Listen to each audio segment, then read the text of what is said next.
Well, hello and welcome back. Thanks for joining me once again, musician on a motorbike. Now, some of you may have joined me for a video last year where I first introduced my then new classic 650. It was titled something along the lines of From Pain to Pleasure, an introduction to my new classic 650. Well, there was a part of that video that I edited out. You see, on that ride, I visited a college where I trained for ordination. Yes, that might be a surprise to some of you as well. In the video that I recorded, I spoke about formation, I spoke a little about faith, and yeah, it was kind of a very personal sharing. But as the video was already long, and I thought, I'm not sure people are really interested in this, so I just thought it doesn't belong. So I cut it out. But somehow it does, you see, because it's part of my story and it's part of the motorcycle story, Sancora, because it might explain why I chose the name I did. You see, it carries a bit more than just simply a name. The name of my motorbike carries a story behind it. And today I want to share a little bit of that with you. I'm going to share me on the bike, what I spoke at the time, and then to help keep things short, I put all my other thoughts into a poem. This today is a story about faith and exhaustion. It's a story about calling and cost and learning that devotion and humanity were never really meant to compete. So, this is that story. Sometimes I fall to my knees and pray. Come, Jesus, come. Let today be the day. Sometimes I feel like I'm gonna break, but I'm holding on to a hope that won't fade. Now, this is a part of the video I'm not sure if I'm going to use. Well, I use this scenery, but I'm actually on a bit of a personal pilgrimage right now. Although you saw I turned off of the road towards Oxford, I'm actually heading towards a college in Oxford that I attended for 3 years. Part-time while I was working to study theology. Yes, I've mentioned in my historical video on the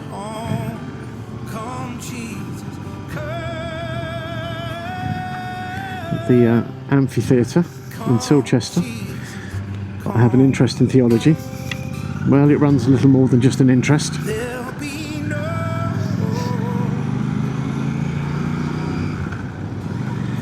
I studied under Durham University, but at a college in Oxford. Yes, I know it's all a bit complicated, but don't worry.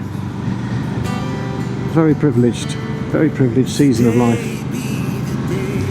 And so this is somewhere that I used to come every week, 6 weekends a year, 1 week a year, or 2 weeks a year was it? I remember now. It was Easter and summer. Yeah, absolutely got to love it, got to know it very well. I very rarely come up here, and ironically I never came here on the Super Meteor 650, but one of my first trips on the Meteor 350 was here. We've been waiting so long for the day you return to heal every hurt and right every wrong. We need Yes, so this is a little pilgrimage for me.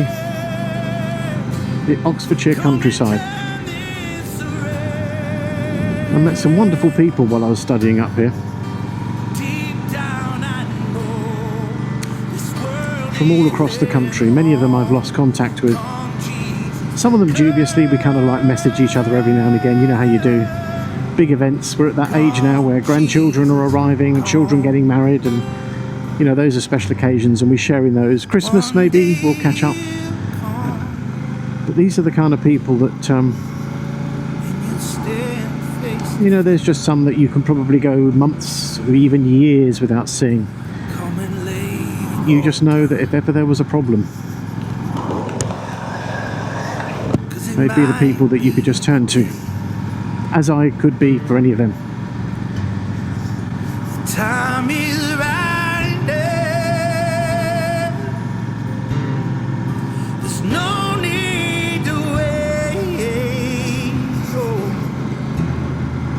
your past will be washed, but rivers of grace. Oh, come Jesus, come. We've been waiting so long for the day you return. Let's just pull over for a second because this is just really stunning. I don't think this is a stop place. It's actually supposed to be for vehicles to pass each other.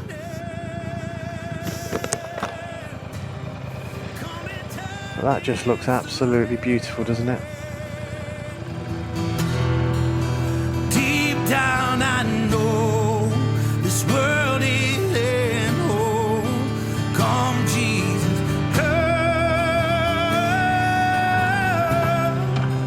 come Jesus, come, yeah. Come Jesus,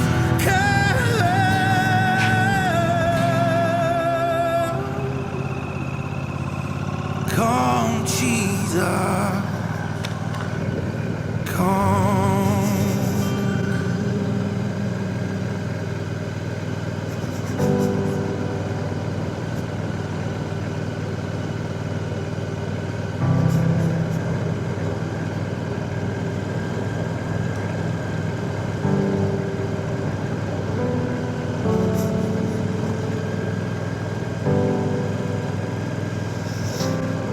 Getting two cars down here can be quite a challenge.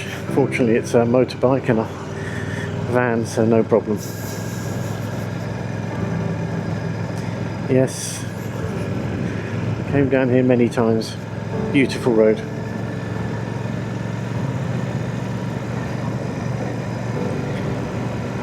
So maybe I will share a little with you. I've named this bike. I've given it a special name. And I'm going to explain a little behind the name. It sounds quite deep, and it is.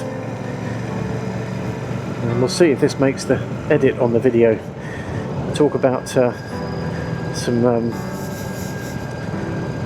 unfortunate comments. This could be a magnet for them, but we'll see.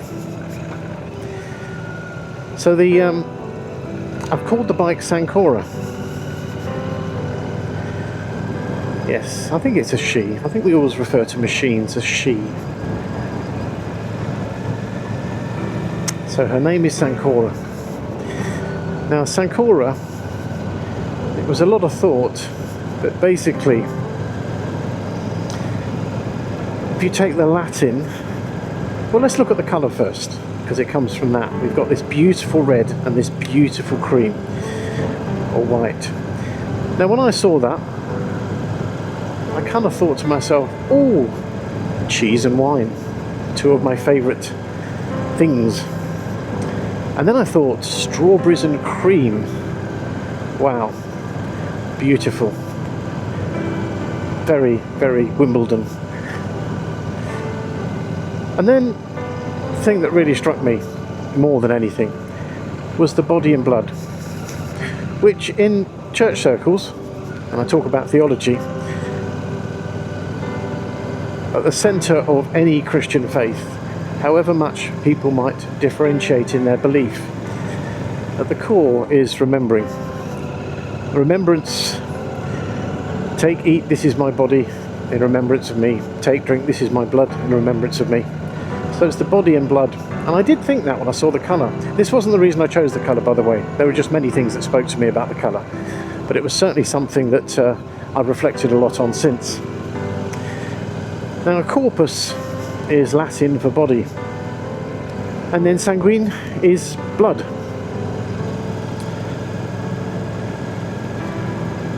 So the sanguine, the blood, corpus, the body. Sancora. And that is how it was named. Now I share this because, you see,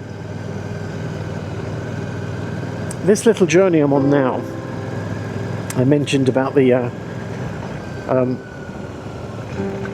studying time. So what it was a season of what we call formation. And formation is something which the church refers to when people are preparing themselves for different forms of ministry. And I actually attended college. I'd had to attend a bishop's advisory panel, which I was then, as a result, recommended for training as a priest in the Church of England.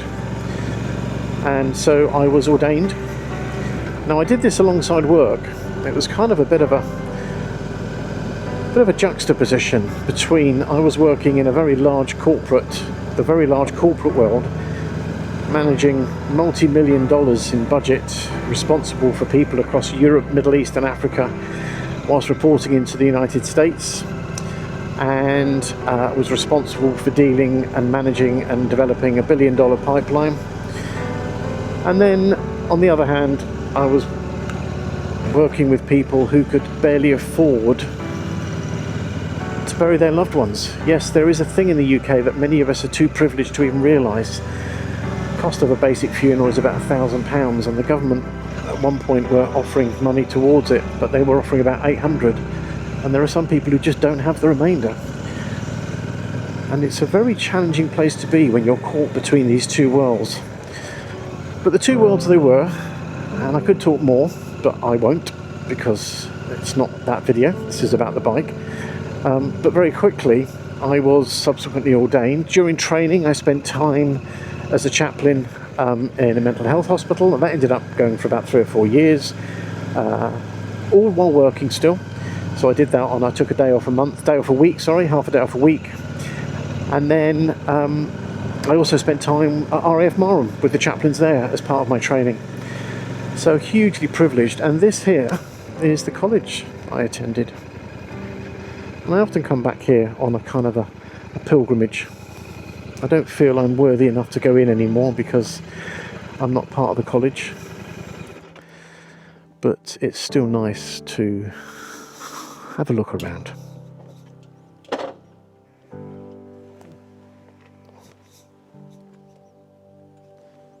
And I'm going to do that just now. Have a quick nose. It's beautiful and peaceful up here.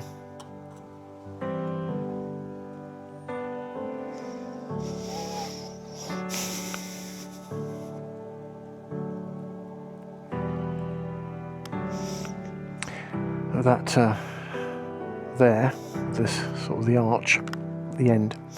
Downstairs was the dining room where we used to meet as a community once a week, and just above it was the original chapel. I think they've turned it back into a chapel. During my time there, it just became a place for studying, but it's got beautiful stained glass windows. There was a reason that they stopped using it as a chapel, because they had a new chapel built. And then a lot of these rooms on the first floor and the second floor are accommodation. I've stayed in some of those during my time. It's a beautiful building. I think it was established as a college to train priests in 1854. A wonderful college. There's been a few archbishops have trained here. Well, I say a few. I know at least one. I think there's more. It's beautiful. Let me just go around here. Let's see my classic 650 looking resplendent in the sun against the walls of the college.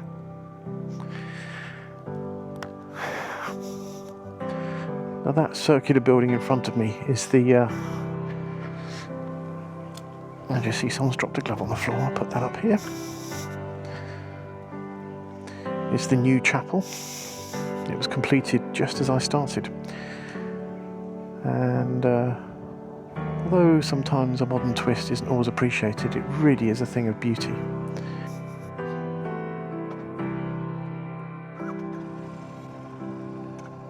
As I looked back on my visit to the college, this one in particular of all the visits, which for some reason was quite poignant, I wanted to write something to capture my thoughts. Now, my journal is made up of a few different ways of writing. Sometimes I just brain dump. Sometimes I take a little more time over a narrative, a story, as though I were writing something for someone else, but really it's just to help me gather my own thoughts. And occasionally I write a little poetry. Poetry allows me to capture subtle nuances without using too many words or too many sentences. And so, following my reflection on my time at the college and after this visit, I wrote a poem. And the poem was titled Between Two Worlds. Once I lived between two worlds. One spoke in targets and timetables, meetings and metrics, long days and longer expectations. The other spoke in prayers and promises, vestments and vows, ancient words laid gently on modern lives. Both called my name. Neither felt optional, so I answered both. I learned to walk with one foot in each place, balancing on devotion and duty, telling myself this was faithfulness. I called it gratitude. I called it privilege. I called it calling. But my body called it exhaustion. And my soul called it loneliness. I became fluent in transition, from office to altar, from spreadsheet to scripture, from strategy to sacrament, always adapting, rarely resting. I belonged everywhere a little and nowhere completely. I smiled often, I joked gently, I blessed generously, not to deceive, but to survive. Beneath the gratitude lived a quiet fear. Do they approve? Am I enough? Have I done enough? So I gave more hours, more energy, more pieces of myself, until there were fewer pieces left. I knew the cost. I named it once, honestly. My family pays. And still I walked on, because stopping felt like failure, and slowing felt like disobedience. In that world, business looked like holiness, tiredness looked like sacrifice, silence looked like weakness.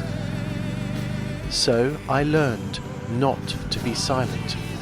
I learned to be strong, and I learned to disappear inside my usefulness. When the breaking came, it was not sudden, it was patient, a slow unravelling of breath and joy and clarity.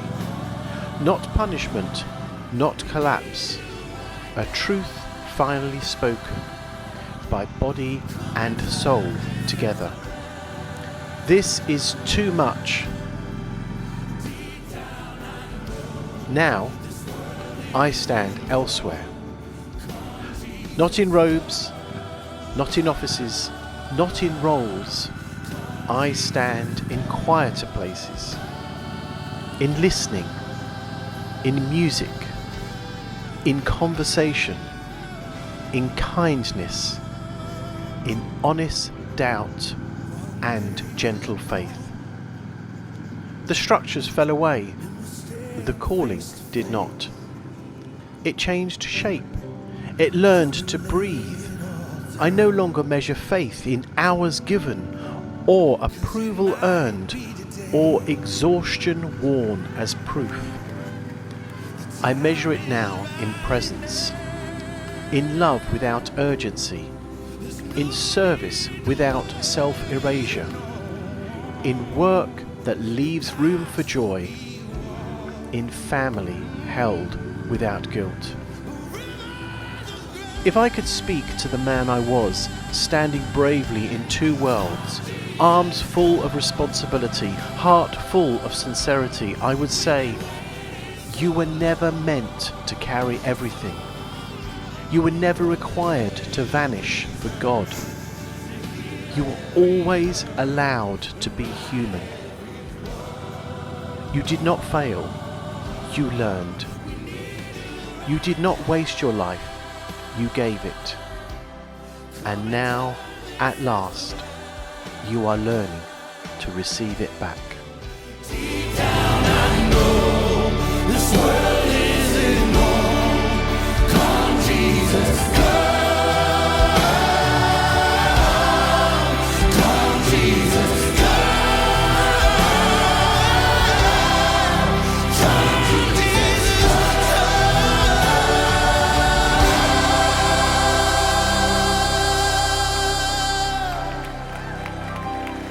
Come Jesus.